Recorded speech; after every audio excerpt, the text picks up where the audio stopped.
The way to lure fish in wild fishing.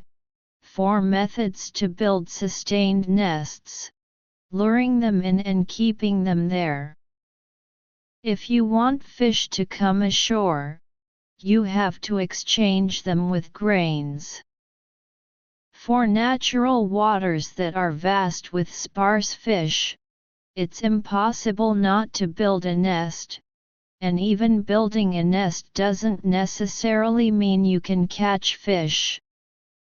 Moreover, wild fish are definitely timid and cautious, and won't enter the nest easily. To catch big fish, you basically need to keep building the nest and wait patiently, then you can get something. Gathering fish requires luring them in and keeping them there, which is the most basic requirement. 1 block-shaped nest bait. Nest bait emphasizes a combination of coarse and fine particles. Nest baits with different coarseness play completely different roles in luring fish. Fine powdered nest bait diffuses faster, which helps lure fish, but it will inevitably attract small fish. Coarse-grained nest bait is the key to keeping fish, because it must ensure that there is enough food in the nest when big fish enter, otherwise they will swim away quickly. Generally speaking, in most wild fishing cases, coarse particles account for a relatively large proportion. However, the effect of using block-shaped nest bait is more sustained. Its advantage is that it is suitable for fishing in flowing water, steep slopes and other terrains. The disadvantage is that it takes a little longer for the nest to become effective, but it has a good effect in keeping fish. There are 2 classic types of block-shaped nest bait. Anglers in the north like to use soybean cakes. They cut the soybean cakes into small pieces, roast them in a microwave on high heat to bring out the fragrance, spray some koji wine, seal them and use them the next day. Anglers in the south like to use bran balls. They crush roasted rice until it's brown, stick it into balls with glutinous rice porridge, dry it in the shade and then use it for building nests. 2 mesh bags. In addition to luring and keeping fish, gathering fish also involves making the fish unable to get enough to eat. In fact, block-shaped nest bait has this feature. It atomizes very slowly, so fish can only eat a small amount of atomized food on the surface when entering the nest. Since making fish unable to get enough to eat is a good way to keep them from leaving the nest, you can put the nest bait in a bag so that fish can only eat a small amount of food, which makes them unwilling to leave for a long time. If you are fishing for big fish, you can use a mesh bag and reasonably match the nest bait according to the target fish you are fishing for.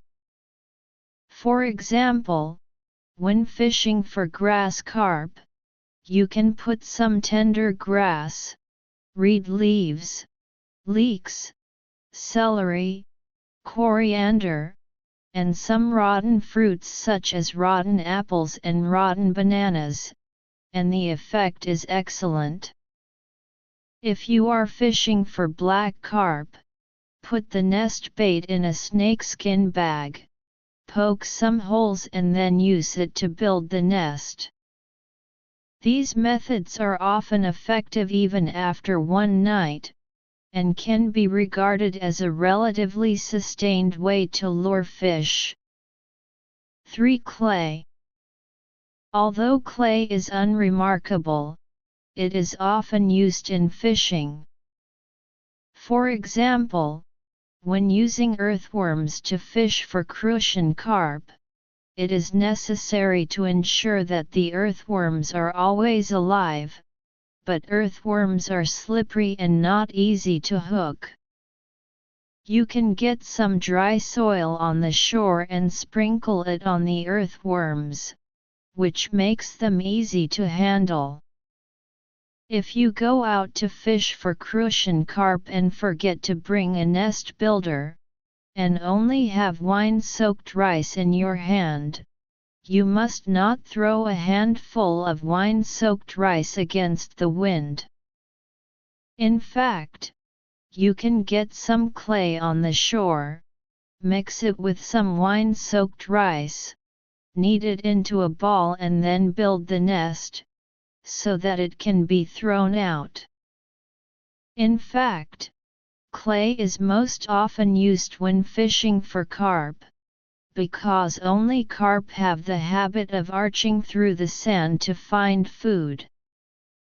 So whether it's powdery nest bait or coarse-grained nest bait, adding a lot of clay and stirring it into a ball before building the nest is very effective for fishing carp. 4. Gauze bags. The use of gauze bags is similar to that of mesh bags, but they are mainly used for fishing crucian carp. Crucian carp have the characteristic that they don't eat much, so their foraging range is not far. It's hard to get a good harvest if you don't fish by moving between multiple nests. However, crucian carp are fish that forage in groups and like to eat in groups very much. To make them gather in groups, it takes enough time to gather them, and at this time, gauze bags can play a wonderful role. Put some fried soybean powder in it, add a few stones to make it sink to the bottom, build the nest at night and go fishing early the next morning, and you will see a lot of fish bubbles when you get to the water. This method has a good effect even in winter when the fish situation is poor. Gauze bags have another wonderful use. We all know that the string hook fishing method has little ability to gather fish, because it's not very convenient to build a nest, and the bait can only be those that are not easy to fall off, so it's difficult to gather fish. You can prepare a gauze bag, put some nest bait in it, put the lead weight in and tie it tightly, so that it will have a good effect of gathering fish when casting far. If you are fishing for yellow catfish, the overnight nest is also the best. You can use gauze bags or mesh bags and put some chicken livers, chicken intestines, and other things in them. Please pay attention, collect and like, and update on time every day. Thank you, fellow anglers. Author profile: I am a self-media blogger who loves fishing and is good at sharing. Follow me, and we will exchange fishing skills and discuss every bit of anglers' wild fishing. Give a like, collect, and follow to avoid missing the next update.